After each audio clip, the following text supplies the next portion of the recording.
Bem, a parte que me cabe desse latifúndio é falar do Bonhoeffer, de Dietrich Bonhoeffer, pastor, teólogo, ativista e mártir também. Ele nasceu em 1906, numa região do antigo Império Alemão, hoje parte da Polônia, que é a Bratislava. Ele tinha uma irmã gêmea, então ele e a irmã dele foram o sexto e o sétimo filho, fica a dica aí para os casais, de uma família de 8 filhos, do Karl e da Paula Bonhoeffer. O Karl Bonhoeffer, ele não fazia só filhos, ele era professor da Universidade de Berlim, neurologista e psiquiatra. Ele era o diretor do Hospital de Clínicas da Universidade de Berlim, o hospital mais famoso que tinha. Ele era colega do Freud, o colega austríaco dele. Só que ao contrário do Freud, ele era muito mais cientificista, muito mais naturalista. E isso influenciou na criação de todos os filhos dele. Ali na família do Bonhoeffer, esses 8, quando estava reunido, era quase uma conferência de intelectuais. E quando o Bonhoeffer quis ser pastor, os pais e os irmãos viram aquilo como um desperdício de talento. Um dos irmãos dele, o Klaus, que inclusive era advogado da Lufthansa, aquela companhia aérea alemã também, ele tentou convencer o Bonhoeffer de falar assim: para que você vai envolver com uma instituição pequeno-burguesa, tão insignificante quanto é a igreja? Para que você vai perder o seu tempo com isso? E aí o Bonhoeffer, com 13 anos, virou para ele e falou assim: se esse é o estado da igreja, então convém que eu a reforme. Então, com esse espírito de reformador, ele foi e se matriculou na Universidade de Tübingen, onde ele teve aula com os piores professores liberais que ele podia ter. O avô do liberalismo teológico e o pai do liberalismo teológico deram aula ali. Quando ele saiu de lá, ele saiu formatadinho do jeito que eles queriam, sem crer em muita coisa. Aos 24 anos, aos 21 anos, ele se tornou doutor em teologia pela Universidade de Berlim, que a história da teologia moderna, quem não foi aluno ali, deu aula na Universidade de Berlim. E ele, com 21 anos, era doutor em teologia, com uma tese de doutorado sobre a natureza da igreja.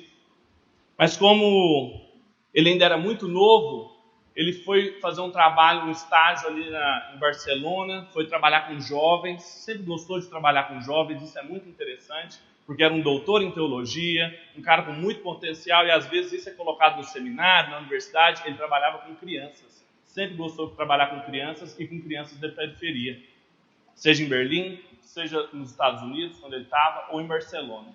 Quando ele voltou, com 24 anos, se tornou professor assistente, só que ele era muito novo ainda para ser ordenado pastor. Porque a igreja na Alemanha, ela é estatal, a igreja luterana, então tem uma idade mínima para ser ordenado. Aí ele foi estudar um tempo nos Estados Unidos, ficou 1 ano lá, estudou no Union Theological Seminary.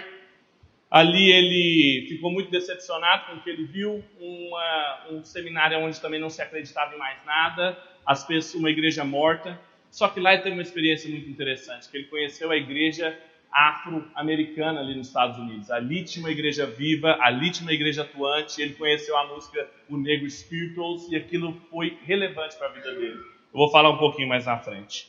Ele voltou para a Alemanha depois, trabalhou dando aulas, trabalhando na igreja com jovens, envolvido com o movimento ecumênico, até que em 1933 o Adolf Hitler foi eleito chanceler da Alemanha. E bem, a gente começa uma parte da história contemporânea que a gente conhece muito bem, que é o Terceiro Reich alemão, que é a Segunda Guerra Mundial. E é muito interessante que 2 dias depois do Hitler assumir o poder, o Bonhoeffer estava numa rádio local alemã falando sobre o perigo que era para uma nação ter um líder que se dizia o líder, o Führer, aquele que deveria guiar o povo, porque esse papel só o Senhor Jesus poderia ocupar. E se alguém ocupasse esse lugar, poderia acontecer isso, e ele foi antecipando tudo aquilo que ele viu nos próximos anos.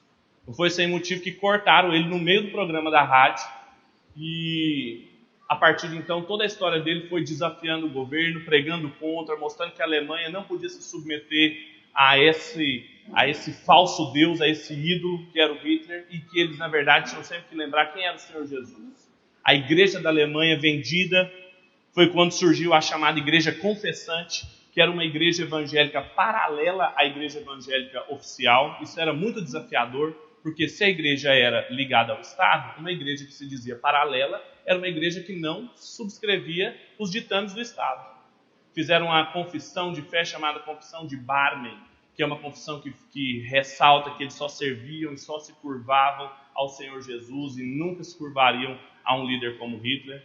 Então a perseguição foi ficando cada vez mais ferrenha, até que em 1938 fecharam o seminário que o Hitler era, o Bonhoeffer era o diretor. Em 1940 proibiram ele de dar aula, escrever livros e pregar, até que ele percebeu que ele tinha que começar a agir de outras formas. Ele precisava começar a resistir àquele governo de outras formas. Foi quando que um dos cunhados dele chamou para ele fazer um trabalho de espião. Na Alemanha nazista existiam duas agências militares de segurança. A Gestapo, que é geralmente a mais famosa, mas também tinha uma chamada Abwehr, que era uma espécie de agência rival da Gestapo. Como tem hoje nos Estados Unidos o FBI e a CIA. Duas agências, mas uma não conversa muito com a outra.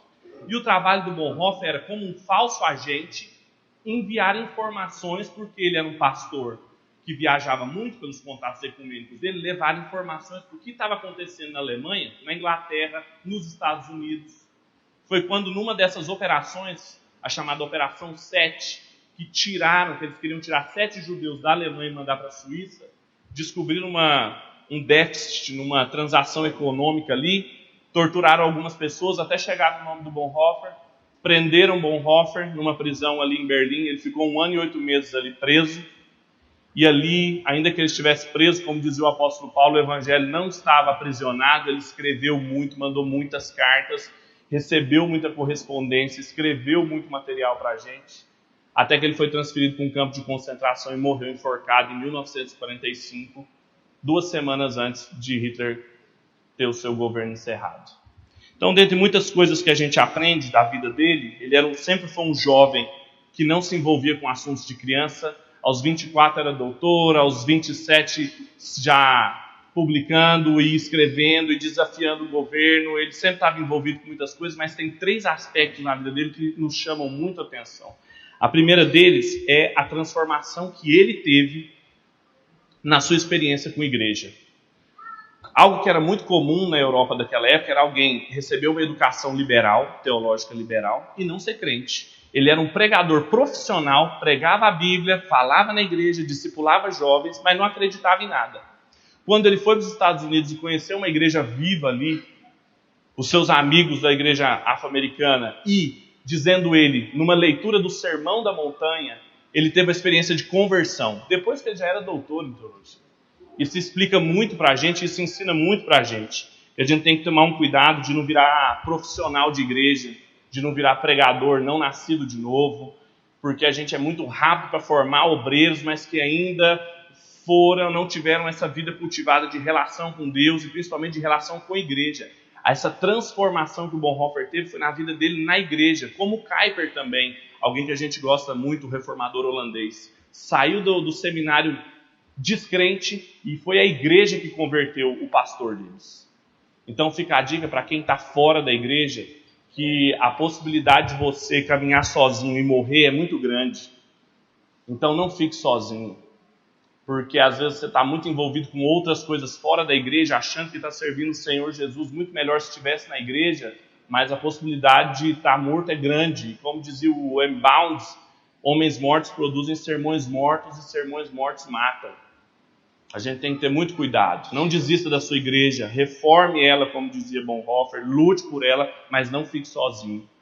Segunda coisa que a gente aprende é o modo como Bonhoeffer usava a riqueza dele. Sobre todos os aspectos, o Bonhoeffer era um cara rico. Ele era de uma família rica, ele era culturalmente rico, ele era espiritualmente rico, academicamente rico. Se olhar para ele, você via assim a riqueza. Ele era rico. Em todos os lugares aonde ele estava, ele sempre repartiu a riqueza dele. Se ele estava na academia, ele era um professor, mas também era professor de adolescentes. Usava todo o conhecimento que ele tinha para dar aula para os adolescentes. Na universidade, a mesma coisa. Quando ele foi preso, ele tinha acesso a muito menos coisas. Ele tinha uma maçã, algumas folhas de papel, mas ele repartia essa maçã, ele repartia essa folha de papel. conta que várias vezes quando ele saía com os meninos, ele pagava a conta de todo mundo. Ele sempre usou bem a riqueza dele. Ele repartia tudo que ele tinha com as outras pessoas que estavam próximas com ele. Fosse dinheiro, fosse repartir a palavra, porque no último dia de vida dele, quando ele estava no campo de concentração, foi 1º de abril, uma Páscoa, a semana antes, no primeiro domingo, depois da Páscoa, domingo de Ramos, se não me engano. E os amigos dele falaram assim: o senhor é pastor? Faz um culto aí pra gente, hoje é domingo. E ele foi no último dia dele, pregou um sermão, Isaías 53, falando que Jesus levou sobre si as nossas dores, era o servo sofredor. E 1 Pedro também, falando que nós devíamos sofrer. E repartiu a palavra momentos antes de ser chamado para ser interrogado e enforcado. Seja o dinheiro, ele repartia, o conhecimento que ele tinha na palavra, ele sempre repartia. Isso é importante para a gente também, porque recentemente nas discussões teológicas aqui no Brasil, o pobre e a riqueza tomaram um lugar especial na nossa reflexão. E tem que tomar mesmo, porque Jesus dizia que o evangelho era o evangelho dos pobres. Só que o que a gente tem muita dificuldade é desenvolver uma teologia da riqueza. A gente usar a riqueza sem ela nos usar. E esse é o grande desafio. Porque se a missão da igreja é integral, e a gente crê que a missão é integral, a gente também tem que entender que a gente tem que usar integralmente todas as nossas riquezas, não apenas monetárias, mas econômicas, artísticas, estéticas, espirituais. Porque o rico é aquele que tem capacidade de fazer concretizar as esperanças, que são as esperanças escatológicas do pobre, repartindo, multiplicando, e a gente tem que aprender isso. E uma terceira e última coisa, para eu terminar, é muito aquilo que o Carlão falou, que é o exemplo de martírio da vida do Bonhoeffer. O Bonhoeffer, junto com o Luther King e o Oscar Romero, são aqueles que são os mártires contemporâneos. Pessoas que morreram, deram sua vida por causa da sua pregação, por causa da sua confissão de fé. E essa morte que eles tiveram não foi algo a mais na vida dele. O Bonhoeffer não era um acadêmico, pregador, teólogo e mártir.